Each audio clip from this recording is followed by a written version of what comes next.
Bueno, Laura Guzmán, ¿qué me has traído aquí de este aperitivo prepuente, para que yo me vaya con buen sabor de boca, ¿no? Has dicho, sí, vamos a echarlo todo en el asador, ¿no? Hombre, así vamos aprendiendo. Nos vamos este puente pensando que es importante, ¿no? Utilizar la cabeza. Siempre vamos y de lo normal. El tumbing, este puente hay que utilizar también mucho el tumbing, por favor. Hay que descansar, sí. Es verdad que de vez en cuando también hay que desconectar un poco, pero bueno, que hay que seguir aprendiendo y mucho, y lo vamos a seguir haciendo. Hoy tenemos pues nuestro cara a cara con Alberto Iturralde, responsable de ideasdebolsa.com. Alberto, hola, buenos días. Muy buenos días. Y Miguel Méndez, director de Vidir Capital. Miguel, buenos días. Buenos días. Te cuento un poco de qué vamos a hablar y luego ya si quieres... Vale, sí, venga, yo me dejo. Pues vamos a hablar hoy, sabes que el otro día hablamos de los stops, hablamos sobre todo de la importancia a la hora de utilizar los stops en nuestra inversión. Bueno, pues hoy lo que vamos a hacer es saber cómo debemos aplicarlos, que también es importante, yo creo que fundamental, aparte de esa importancia de cómo utilizarlos, saber cómo se deben utilizar. Y también vamos a hablar, ya que estamos en plena temporada de resultados, vamos a hablar también de cómo debemos operar y actuar en el contexto bursátil actual, es decir, qué operativa debemos seguir y qué tenemos que tener en cuenta bueno, pues ahora en toda la temporada de resultados. Y además nos traen alguna sorpresa también, Susana. ¿Sorpresa cuál? Sí. ¿Empezamos por aquí o no? Venga, yo creo que sí. Vamos, yo no puedo aguantar. ¿Qué? Algo de actualidad. No sé si os servirá el tema de Día. Vale. Sí, además hay muchos oyentes que nos están preguntando por Día qué hacer. Por eso habíamos pensado quizás que había que comentarlo. ¿Quieres comentarlo tú, Miguel? Bueno, yo doy mi punto de vista y luego da Alberto la suya. Ayer nos preguntaban en el consultorio de la tarde de Fernando, había un señor que con toda la lógica nos exponía la posibilidad de comprar, eran 100.000 títulos a 0,59, 0,60 que está cotizando el valor y venderlos al precio de la OPA, que en condiciones normales ahora mismo el valor está cotizando con descuento respecto al precio de la oferta. ¿Por qué está cotizando con descuento? Porque el mercado realmente no se está creyendo la OPA o porque considera que es muy probable que la OPA no salga adelante. Bien, los consensos necesarios estaban en el 50%. Letter One, que es como creo que se llama la empresa de este señor, establecía ese quórum en el 50%. La semana pasada estábamos en torno al 6-7% de aceptación, un nivel de aceptación muy bajo. Entonces la empresa señalaba que había riesgo de liquidación. Efectivamente, si la ampliación de capital no salía adelante, muy probablemente la OPA no va a salir adelante. Y si la OPA no sale adelante y no sale la ampliación, probablemente lo que no va a haber es liquidez. Si hay riesgo de liquidación y ya empieza a faltar stock en las vitrinas de los supermercados, la cosa pinta muy mal.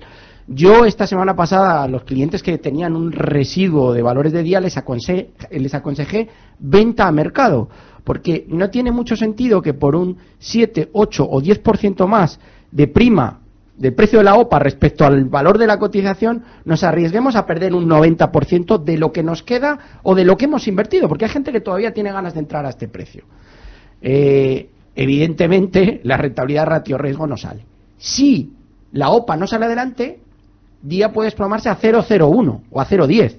Por lo tanto, venta a mercado. El mercado está descontando que muy probablemente la OPA no salga adelante. Por lo tanto, yo creo que no hay que dudar. No entren ni a 0,60, porque por un 8% pueden perder el 90% del capital. Le dejo al Alberto. No entrar, no. O sea, ni locos. Creo que ahora está muy de moda la palabra no es no. Vale. Pues la vamos a aplicar a Día. No es no y no compren Día y menos solamente para ganar el 0,60 a 0,67, si no tiene sentido. Y a pesar de que se ha ampliado también ese plazo, ¿no? Que ahora es hasta el 6 de mayo, el tiempo que tienen los inversores para acudir o no a la OPA. O sea, eso ya digo yo que nos da ciertas, pues ciertos detalles de que la cosa no va muy bien cuando lo están ampliando una tras otra vez. Probablemente sea una OPA fraudulenta y creada precisamente para que no salga adelante con un objetivo, y lo explicamos.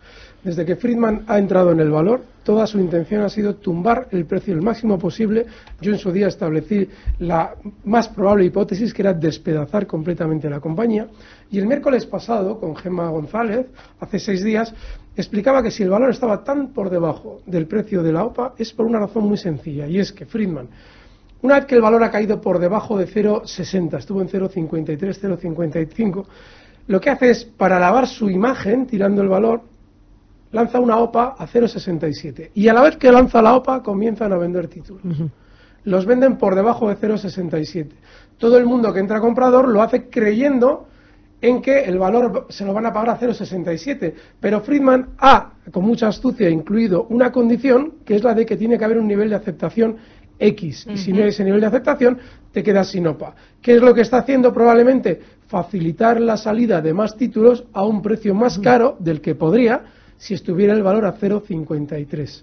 Es decir, podría ser una operación para dejar enganchados a muchos inversores. De ahí que es muy importante no entrar en el juego de comprar porque no sabemos lo que va a suceder y, como bien ha dicho Miguel, para ganar un 0 o un 8%, un 10% contra la muy alta probabilidad a día de ahora mismo de perderlo todo, porque si realmente la OPA fuera a salir adelante el valor estaría en 0,669, es altísimo. Ahora está en 0,6058, para que se hagan una idea, está perdiendo en torno al 1%. Vale, habéis dicho no entrar en día. Y los que ya están enganchados, es decir, los inversores que ya tienen títulos de día, ¿acudir a la OPA, sí o no? No tiene más remedio. Yo vendería a mercado. Más directamente, que antes de acudir a la vendería OPA. los títulos. Y si el que no los vende, acudir al mercado, porque lo que puede ocurrir es, como recuerdo el caso Terra cuando sucedió la OPA de exclusión, es que te quedes con unos títulos que luego no tienen contrapartida o liquidez y que si no cotizan es muy difícil encontrar a alguien que te los compre. Por lo tanto, uno, vender a mercado. Dos, el que no quiera, pues que acuda a la OPA, evidentemente. Pero vamos, yo los vendería a mercado.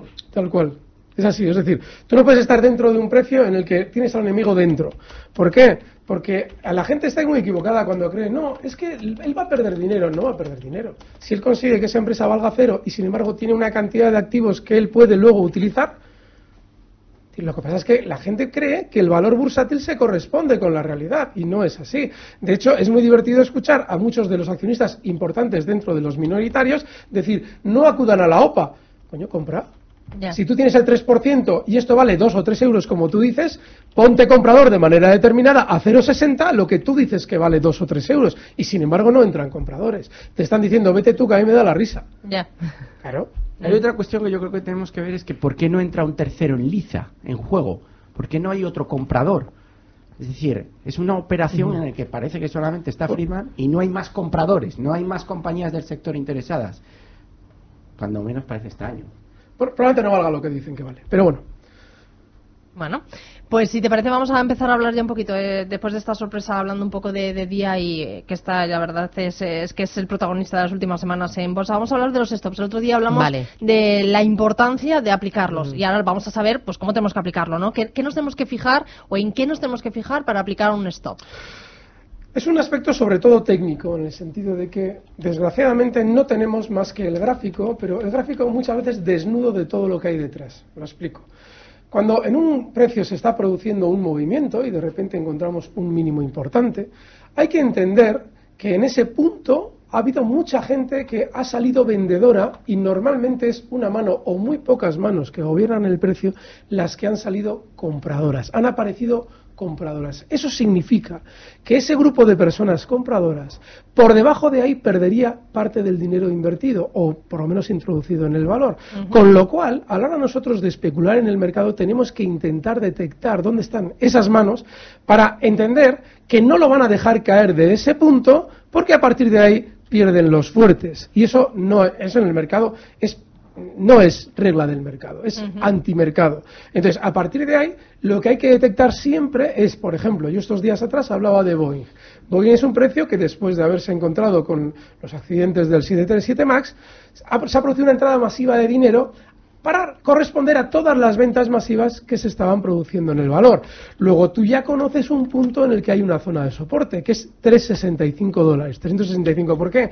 Porque no tiene sentido que si hay un sentimiento muy negativo en un valor, se produzca una entrada de capital tan fuerte y coordinada si todo el mundo está vendiendo. ¿Quién está comprando? Y sin embargo, si miramos la cantidad de volumen que se ha acumulado en esa zona, vemos que es el doble de volumen que en cualquier periodo semanal desde que entra a cotizar el valor. Es decir, que ahí tenemos claramente un soporte y un punto por debajo del cual tendremos que aplicar un stop, porque si el valor se coloca por debajo, lo que implica es que esas manos que han entrado compradoras de manera determinada en ese punto han decidido, una vez que ha rebotado un poco el valor, liquidar parte de ese capital y ceder esa zona de soporte. Luego tú tienes que observar ese punto como un punto de stop inexcusable, porque a partir de ahí, una vez que ellos ya han vendido, porque han vencido ese punto de soporte, tienen margen para caer sin problema, porque han vendido por encima de donde entraron compradores. A la hora de colocar un stop, tú tienes que observar siempre dónde está la mano que está dominando el precio comprada, para tú, obviamente, no estar por debajo de ella. Esta es una razón técnica que tiene que ver mucho con la naturaleza propia del mercado. ¿Y tiene que ver con el precio o con el gráfico? Es decir, a la hora de aplicar esos stops nos tenemos que fijar en el precio o en el gráfico, o en los dos. En dos aspectos. El precio es el gráfico. Van unidos. Es inevitable. Lo bueno que tiene un gráfico es que, salvo que nos manipulen los gráficos, que eso a día de hoy no lo he conocido, lo que hay es la historia del valor. Sin embargo, es muy importante comprender dentro de ese gráfico, y este es el segundo aspecto, qué es lo que ha sucedido en ese punto. ¿Qué sentimiento ha habido en el valor en ese punto? Porque si ha sido global y de manera negativa, lo que está implicando es que ha habido una salida masiva de los pequeños inversores, y si el valor no ha caído de ese punto, es porque ha habido una entrada determinada del capital sindicado de la compañía, es decir, el núcleo duro. Esos accionistas que aunan su capital para poner a la venta acciones cuando procede y toman crédito de las entidades financieras para entrar compradores cuando procede. Pero me imagino que a la vez es muy raro también establecer ese rango, ¿no? En no quedarnos ni cortos ni pasarnos tampoco a la hora de establecer los stops, Alberto. Clave, esto es importantísimo. Cuando hay un punto de soporte, uno de los grandes errores del especulador es vivir demasiado cerca del mercado. Tú no puedes salir vendedor en pánico, por así decirlo, porque el precio se haya colocado puntualmente por debajo de una zona de soporte. Tienes que darle margen. ¿Por qué? Porque debajo de esa zona de soporte sabe quien está moviendo el precio que van a aparecer muchas ventas. Y si lo que realmente quiere es subir y no caer, te lo coloca por debajo del punto de soporte, y en el momento en el que aparecen las ventas sigue comprando más para luego volver a colocar el precio por encima y subir con libertad. Por eso el especulador no puede ni dejar los stops en máquina, eso es un error, ni volverse loco por la música o de algún modo salir en pánico porque puntualmente ha sucedido algo en una sesión en la que nosotros estamos especulando dentro de un precio a meses vista. Lo que sucede en una sesión no es relevante, hay que dejarle tiempo para ver si realmente se ha roto el stop o no.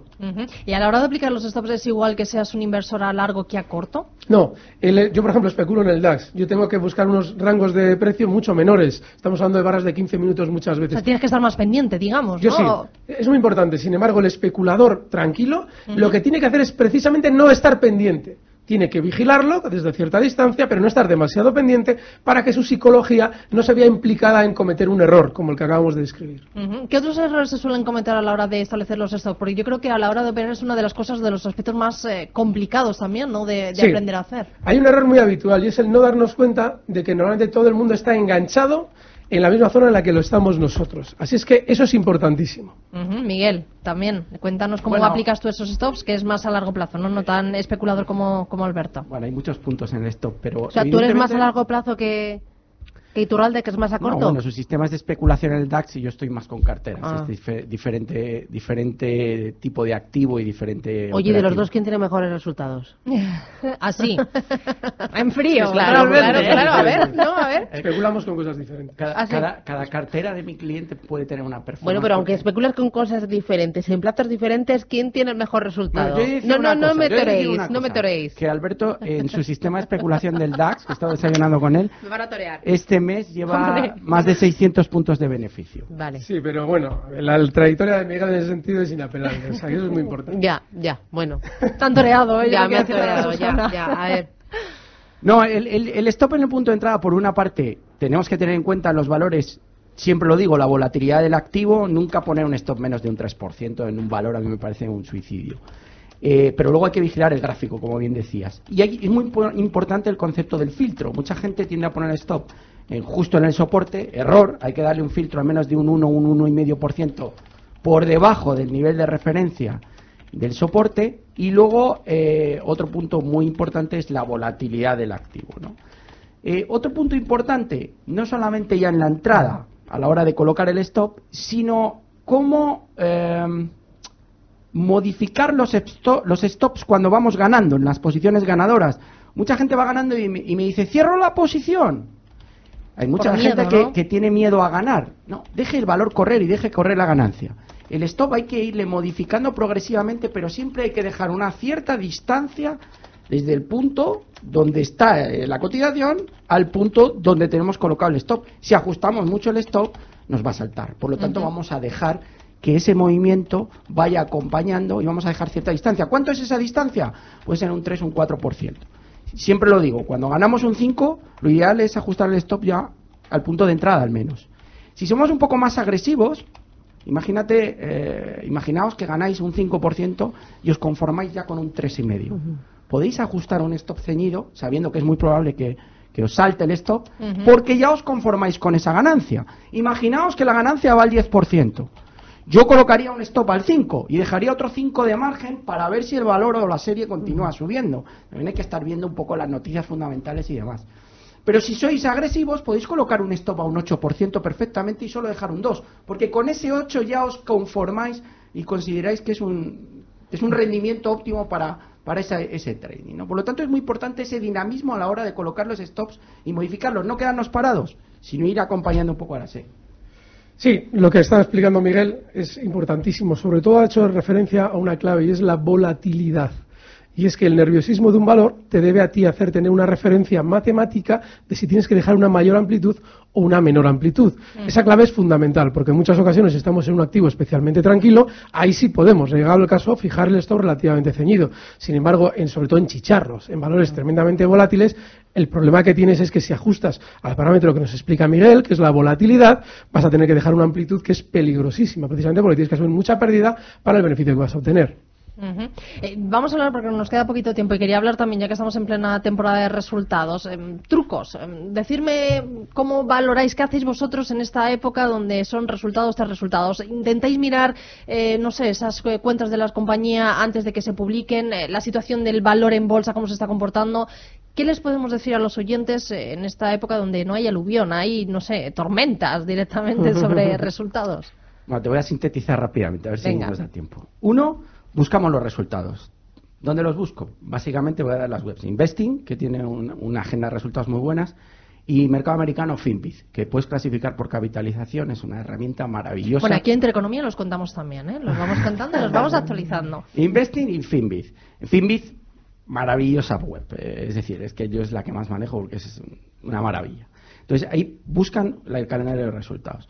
A partir de ahí tenemos los dos parámetros, beneficio por acción y revenues, los dos principales. Lo importante de cara a la cotización es que se supere tanto beneficio por acción como las ventas. Hay que ver en qué cuantía se supera, no es lo mismo que... Perdone que te interrumpa, Miguel. El beneficio por acción, por ejemplo, ¿es igual en Estados Unidos que aquí? Es decir, ¿en España también se tiene tan en cuenta el beneficio por acción como en Estados Unidos? Porque en Estados Unidos da la sensación de que sí, aquí también, en el mercado español. Lo que pasa es que yo estoy pensando más en el mercado americano cuando te cuento resultados que en España. Y España y Europa en particular es como... Ay, no quiero hacer símiles futbolísticos, pero vamos, como si estuviera jugando el Real Madrid o el Barcelona con un equipo de segunda, ¿no? Es otra cosa. Básicamente, la forma de pensar en resultados de un inversor europeo o nacional no tiene nada que ver con un americano.